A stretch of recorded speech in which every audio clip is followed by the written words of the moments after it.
And I said to my mother and father that I'm coming to you for a visit. So my mother wrote down that please do not come for visit to us, send the money to us so that we can go to Hajj. So in 1971 I sent the money to my mother and father to Hajj.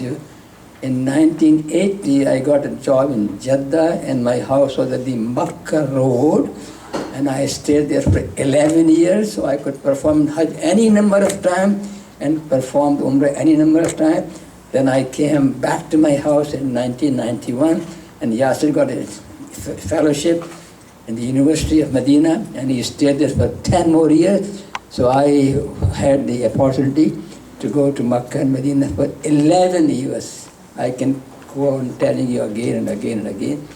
But when I do ihsan as a human being, Allah does the ihsan as the Lord of the universe, and nothing is wasted. Then what Quran says that number D, what is the reward of ihsan but ihsan?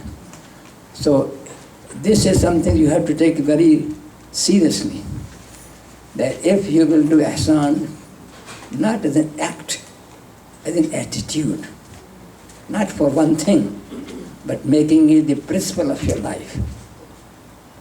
Everything that you do, you try to do ihsan. Somebody is asking for food, give him something for the sweet. Somebody asking $100, make it 120.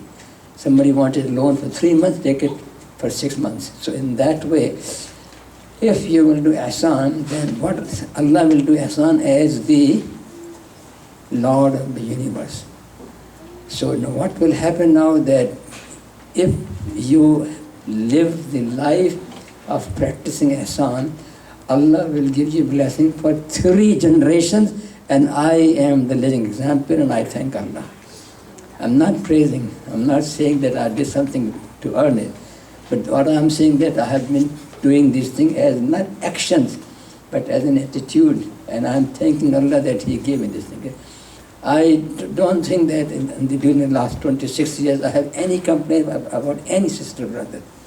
So in that way, if you live the life of the attitude, that ihsan is not related to an action, but ihsan is related to your attitude in life, then Allah will give you the reward of 3 generations, and I am the example of that.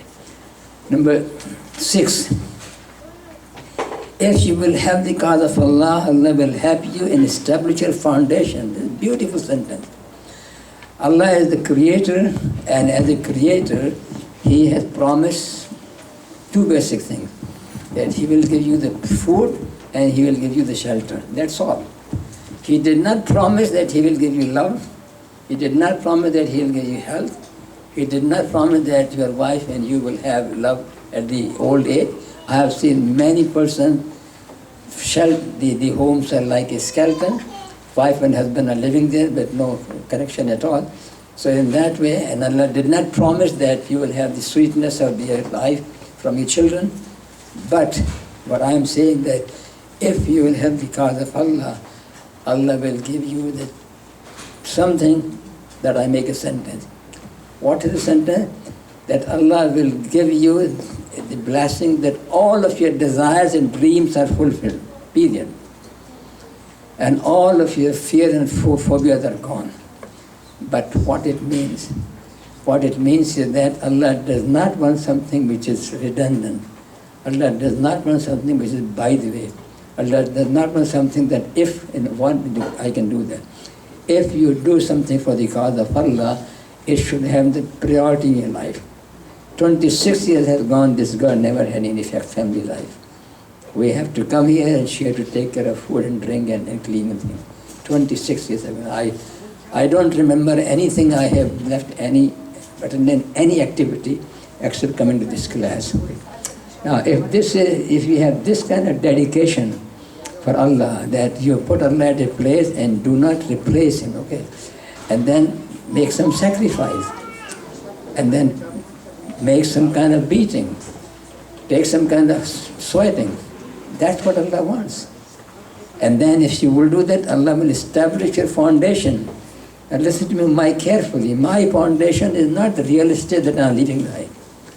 My foundation is not the stock that I'm leaving behind. My foundation is the children that I'm leaving behind.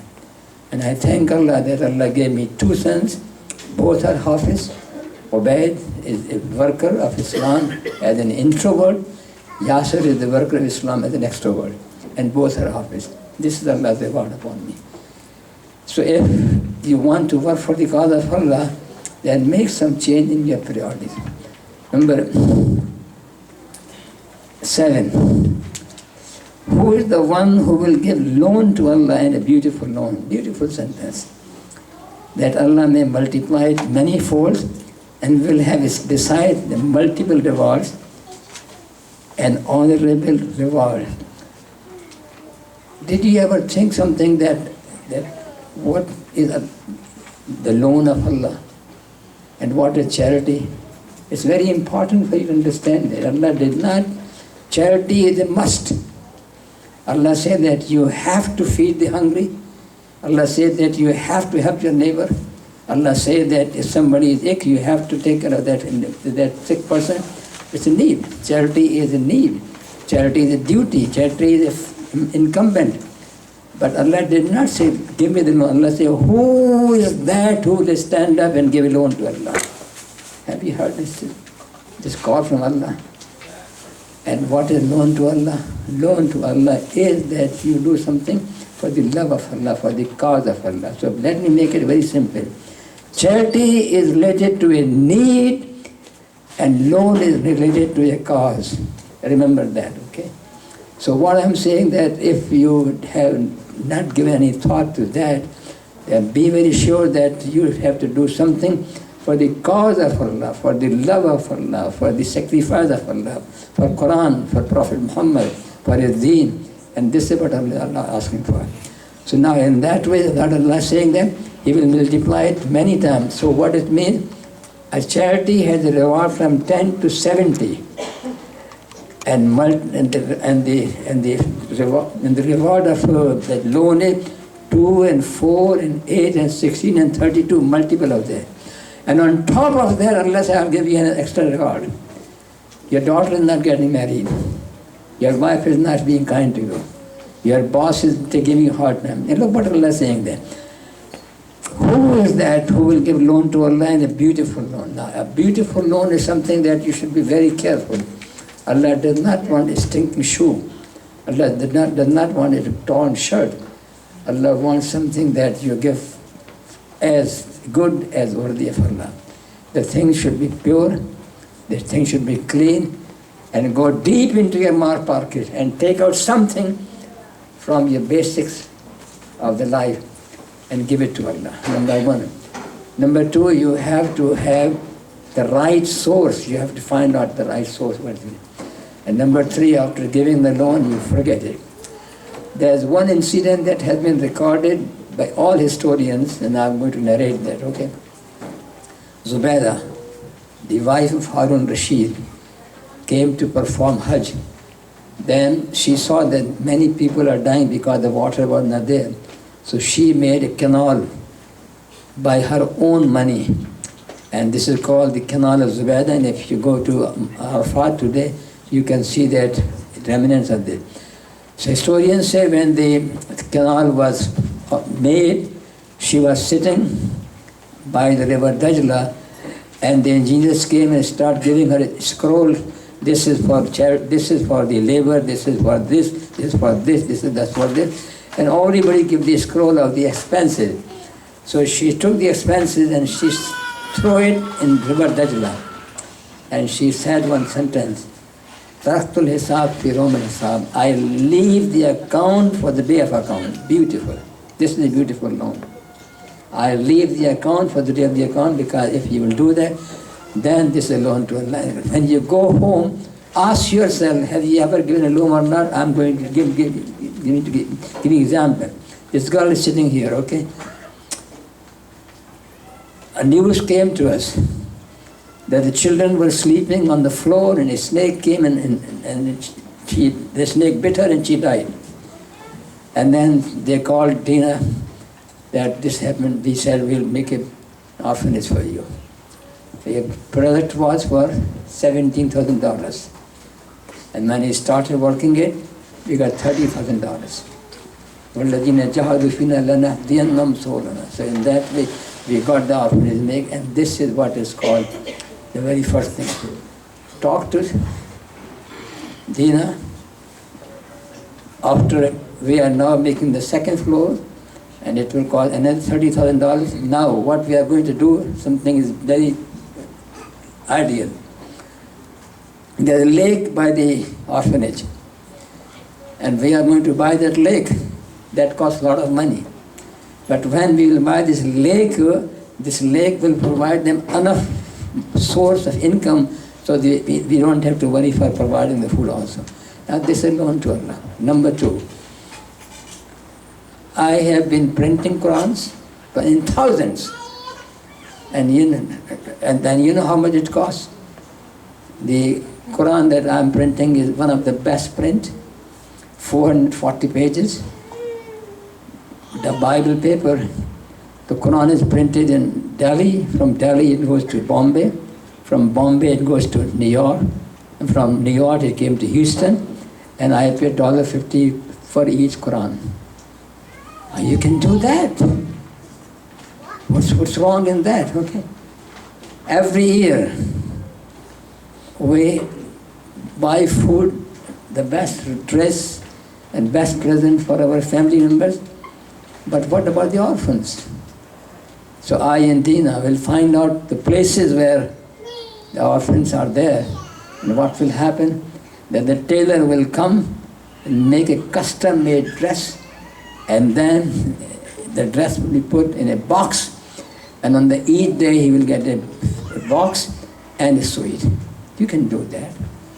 So in that way, what I'm saying that the loan to Allah is something, you know how much it costs? $12 to provide a dress to each person. And look at Dina, and look at me. Come to me, I'll show the different dresses of all we have nothing in between us. We go to the drug and the picture comes back. So in that way, the point is that give loan to Allah. If you have not done that, start your journey and talk to me and talk to Dina. I gave you 3 options.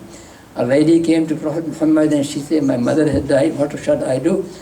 He said, give water. So we are making wells now. For $1,500, we make a well that will feed 120% for 20 years. That's just think for that. For $1,500, we have made several wells. By the grace of Allah, I'm trying to proclaim Allah, thank to you, that Allah guided her. But the Prophet said this, that when your mother has died, give water to her. Dina, me, and some from the class here. I will not mention the names here. That anyone in person in the class should give the money to Dina, and the picture comes back that this is for the blessing of this person. So I'm inviting you. Give loan to Allah. And then this is what is okay. Now, number 8. Do you think you will enter paradise without Allah testing you, who is struggling in his cause, and remain steadfast?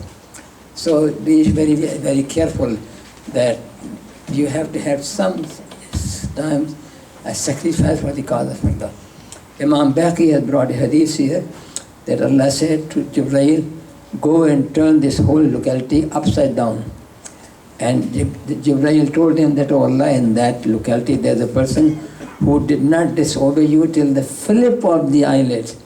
Allah said, yes, turn the whole locality, including this person, because this person was busy always in praying, but he did not have any care for my religion, any love for my religion, any love for my Prophet. So turn the person upside down. Allah does not care for the only worship. Allah cares for the deen, and this is hadith here, that if you spend all your life in praying and fasting, and you have done nothing for the cause of Allah, Allah will not accept it. Number 9, those who struggle in our cause, we will surely guide them to our path. So I will translate in a different way. Those who struggle in our cause, we will surely keep on opening the door for them. Allah is with those who practice ihsan, who does at the highest level. So I'm giving you my example. I could not speak 2 comprehensive sentences. I could not write two good sentences, and I left my job in 1991, saying to myself that a Muslim does not go to grave working for dunya. A Muslim does not go to grave for working for Uncle Sam. So I left my job and started working for Allah. And you know what happened then? I'm saying to praise Allah that my books are now being printed in 5 countries and 4 different languages. And sometimes my books have no copyright. So I got a letter from India that somebody translated one of my books. I got a letter from West Bengal that somebody translated into Bengal, and so on and so forth. So in that way, what I'm saying that when you open the door for a struggle for Allah, Allah will make it easy, okay. Okay.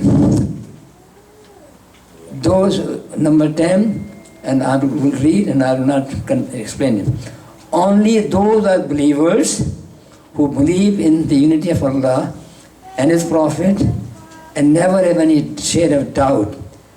As a result, they struggle with their belongings and their own selves in the cause of Allah. Such are the only believers. A Muslim and a Mu'min are two different things. There is not a single verse addressed to a Muslim and not a single reward addressed to a Muslim. Listen to these lips again. There is not a single word addressed to a Muslim. There is not a single reward addressed to the Muslim. All the verses are addressed to Mu'min, and all rewards are for the Mu'min. And Allah is saying that if you have not spent anything, time and money for the cause of Allah, then you are a Muslim, not Mu'min. Okay. And now number 11. Do you think that giving of drink to pilgrims and maintenance of the sacred mosque equal to those who believe in the unity of Allah and the last day and strive with might and main in the cause of Allah? They are not equal in the sight of Allah. Allah does not guide wrong to us. The best thing you can do is go to Makkah and provide water to the Haji and clean the Kaaba. That's the best. Allah, is it equal to that person who believes in Allah and spend some time for the cause of Allah? Go and think for that. Think for that again and again. What is the best you can do? The best you can do is that go to Makkah and bring water, give it to them. Do you think that drinks to the pilgrims and maintenance of sacred mosques equal to those who believe in Allah and last day and strive with might and main in their cause? They are not equal in the cause of Allah. Allah does not guide the wrongdoers. So do something for the cause of Allah. And the last 2 things. Whenever a believer makes a dua for someone in his absence, Allah sends an angel who repeats, may you have equal to that. Hadith reported. Another hadith states that such a dua has Allah's speedy acceptance. So when you make a dua, Allah wants to see you are self-centered, selfish person, or you care for others. So if your dua is only for you, then this dua Allah does not prefer. 51% should be for others and 49% for yourself. And the best dua that is the example of my aunt who died. My aunt will raise the hand and she will say, Oh Allah, accept the dua of all the persons first, then accept my dua. Oh Allah, forgive all the persons first, then forgive me. Oh Allah, let all the Muslims go to paradise, then let me go inside. So this is, but I don't do this. What I have done that I have a card. On that card I put down names of those persons who love me for the cause of Allah. And then I raise my hand and I say, Allah, these are the persons I love for this your sake, and grant them whatever they want. So I get 12% wish that the angels will make for me. So be very sure that make a dua. And the last thing is that I want to have your attention here, okay? The Blessed Prophet said, Allah states, I am with the hope of my servant, then why my servant does not have good hope in me? I put this hadith because of a reason. And I want you to listen to very carefully. Allah is saying that I'm with the hope of my servant. So Hadith says that there was a man, he faced Allah on the day of judgment. Allah gave the verdict that you should go to hell. And the angels came and started pushing him to hell, pushing it to hell, pushing it to hell. And he will look back, and he will look back. And Allah said, what are you looking back here? This is the day of judgment and no one to help you. What are you looking back? He said, Allah, I know nobody will help you. Oh Allah, when I met you, I hope you will forgive me. And then Allah said, take my servant to paradise. If this is Iman. The judgment has been passed. The man is going to hell. And the angels are pushing him. He said, Allah, when I met you, I did not hope this from you. So Allah said, take my servant to paradise. So this is my last message to you, that have the best of the hope in Allah. And remember me in your dua. I seek your forgiveness if I hurt somebody. And after thanking all of you, I have to thank my wife that for so many long years, she has been the most faithful worker. And I pray that those who love me for the cause of Allah, we meet together, inshallah. Assalamu alaikum wa rahmatullah. If anybody wants to add something, you are most welcome. Okay, Mahmood. But Mahmood. Sheikh Mahmood is not here. Mahmood. Did you take something?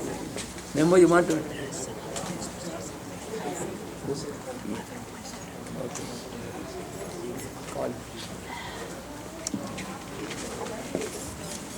Call him. Somebody wants to give a message in Arabic, okay? Good afternoon, everybody. My mom is going to give a thank for Mr. Muhammad because he's the person who teach me how to speak English. I've been here 3 years in the United States, and she's just going to thank him in Arabic, and I will translate everything. السلام عليكم ورحمة الله وبركاته. أعوذ بالله من الشيطان الرجيم. بسم الله الرحمن الرحيم والصلاة والسلام على رسول الله خاتم الأنبياء والمرسلين. بشكر أستاذ محمد على تعلمنا اللغة الإنجليزية وإنهم مسلمين وحافظوا العادات والتقاليد وكل الاحترام للحضور وشكرا للجميع. السلام عليكم ورحمة الله وبركاته. Thank you, Mr. Muhammad, for having me and take care of me on the United States and teaching me how to speak English and keep me away from bad friends and save my culture and of course teaching me a lot of things, which is respecting people, never go out with bad friends here, focusing on school and education. And thanks a lot for everyone to come here and having this beautiful day with us. Thanks. I want you to know one thing. The class will continue there, and the person in charge of the class is Mr. Ahmed Hassan Ali, and Hassan Ali, I would like you to stand up. Please, Hassan Ali, stand up, please. He will be come here. And you come here. Now, these are the two persons who will be responsible for the class, and then give them your support. And we have how many girls present? Talks. She is a lecturer, and Malia is a lecturer, and Sonia is a lecturer. 3 persons. And for men, there are he's here lecturer. Nabil is there, and Ammar is there. Anybody missing? No. Okay, now tell me Mahmoud, give me this. Come on. Thank you very much for all coming in. Thank you very much for everybody coming in. Those of you who are coming in the class, please continue to come. You will definitely benefit what legacy Dr. Qazi has left. We'll try to continue. And thank you for your support.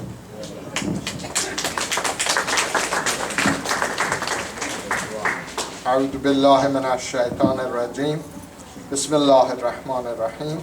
In the name of Allah, the Beneficent, the Merciful. Alhamdulillah Rabbil Alameen. Praise be to Allah, Lord of the world. Ar-Rahman Ar-Rahim. the Beneficent, the Merciful. Malike Yawmiddin, Master of the Day of Judgment. Iyyaka na'budu wa iyyaka nasta'in. We only worship you and we only seek help from you. Ihdina as-sirat al-mustaqim. Show us the right path. صراط الذين أنعمت عليهم غير المغضوب عليهم ولا الضالين. The path of those whom you have given a favor, not the path of those who go astray. Okay.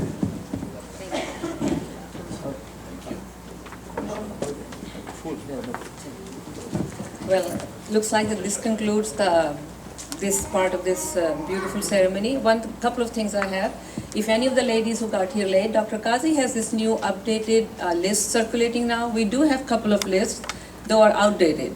So this is the new one. We are going to put it here. When you get a chance before you leave, just put your name, your email, and the best phone number to get in touch with you. Like Brother Hassan was saying, that even when Dr. Qazi Sister Ali are gone, inshallah this class will continue to keep going. We have the best of the teachers, like Dr. Qazi and Sister Alia. They have taught us very well. And even they're going to move to Dallas, so they're going to be only a phone call away from us. So it doesn't mean that we won't be able to get their counsel and their guidance. So, but last thing I will say is that, I heard it a long time ago, bloom where you are planted.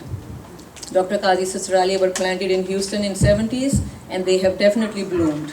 And the trees they have planted, the branches have reached all four corners of the world. If you get to go to a huge ISNA convention, you will find somebody from the smallest of villages of Africa who would say that how they have impacted their life one way or another. So that is the biggest blessings of Allah subhanahu wa ta'ala.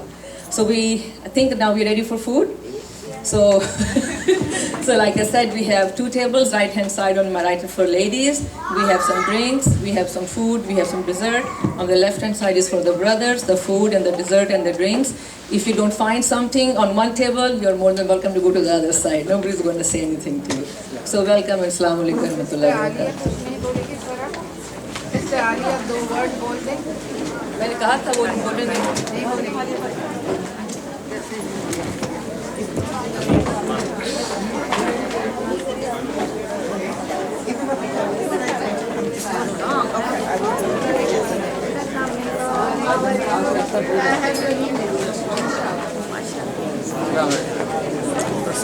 Chapter close हो गया sir 26 साल का. Yeah, if you move this please, I don't want it to get... Of course. Yes.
Viva la